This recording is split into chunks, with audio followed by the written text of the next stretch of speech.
Noah, how has it been in the building this week coming off of a game that you guys were in and then let it get away? Um, we just been locked in, honestly. I mean, I feel like we had great preparation going into Florida State week, but of course, things didn't go the way we planned. We just been locked in. It's just been a lot of attention to detail, focus, and just really cleaning up the mental errors, little things we're not letting slide. We still have a real good football team. Everything that we want is still in front of us. We just have to all hold ourselves accountable for the mistakes we all made in the game and move on because you can't live in the past. So we plan on taking our anger out on Grambling. So that's the plan. No, this is a running back room where, like, all y'all seem to be able to do something different really well. And, we're still waiting on John to come back. Logan Diggs didn't play in that game. How good can this running back room be? And, like, what do you kind of see everybody's role being this week? We got a lot of pieces in the running back room. Like I said earlier in camp, this is about consistency.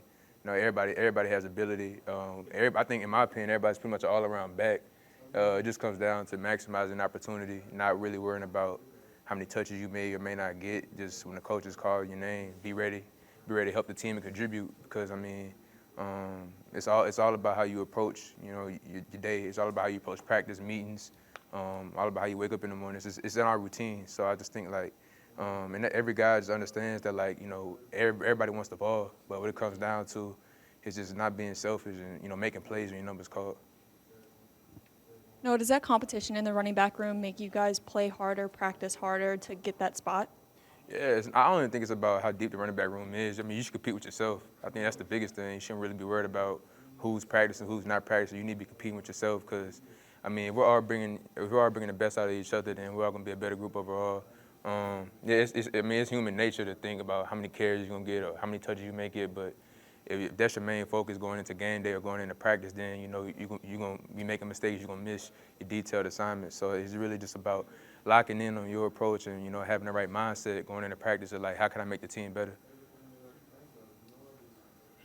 After this last game, do you see if there's going to be, did that clear up the situation for the running backs for this next game? Is there going to be a more consistent running back this game, or are y'all going to stick to, equal play? Yeah, honestly, I think it just really comes down to, whoever has the high hand, whoever's really making the most consistent plays out there, who's having the least MAs, who's really just out there, making the right plays necessary and doing what the coaches are asking them to do. It's really hard to predict, there's so many talented dudes in that room. It's really hard to predict how many touches everybody's gonna get. But you gotta be ready though. We play a physical game, so you gotta be ready at any play. Y'all seen it last year, we had a lot of guys going into the season. The season went on, things happen. So you gotta be prepared. Your role may increase one week, it may decrease the next week, but it's just about being ready, staying ready. With all three running backs last week having a total of 49 yards, how do you expect the run game to bounce back so that if you guys do all get a chance to play, you can be used to the best of your abilities?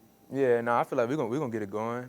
It's a long season. Every game may require us to run the ball 75% of the time. Some games may require us to run the ball 40% of the time. I think it really depends on what scheme we're seeing out there. It depends on, what Jaden or Nuss is feeling. It depends on how the flow of the game is going and how we're being played. But I think we still have a long season ahead of us. I think we got a great balanced offense.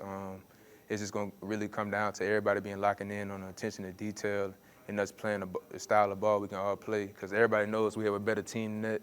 Of course, we didn't show that in the second half, but we're gonna get together. We're gonna get it going, without a doubt. Any other questions for now?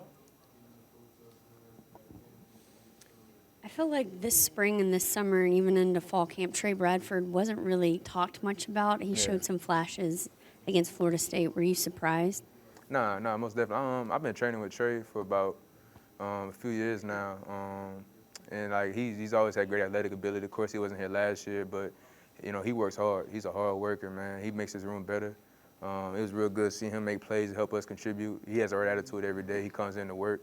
He comes in with the right mindset. He's not really worried about how many touches he may or may not get. He's just ready to have the right approach and play. He works hard. He challenges everybody. He challenges me to be better.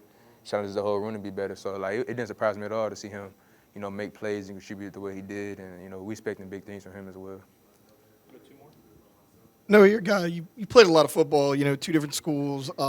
This offensive line coming into the year had a lot of hype around it. How does this O-line compare to some of the other ones you've been able to run behind? Nah, this O-line is great, man. We got guys up there that can move piles. Like I said, it just sometimes the game plan requires us to pass it more. You know, if we get behind, we got to spread it out. But I think, you know, in these next few weeks, you guys are going to see us, you know, be able to play like, you know, downhill football and be able to utilize our O-line and tight ends to get downhill, make plays in the run game. Like y'all know how it is. Sometimes it just every game is not going to be a heavy run game. You know, the way football is going, sometimes it requires you spread the defense out, you know, and just make guys play in space. But we can get the run game going these next few weeks.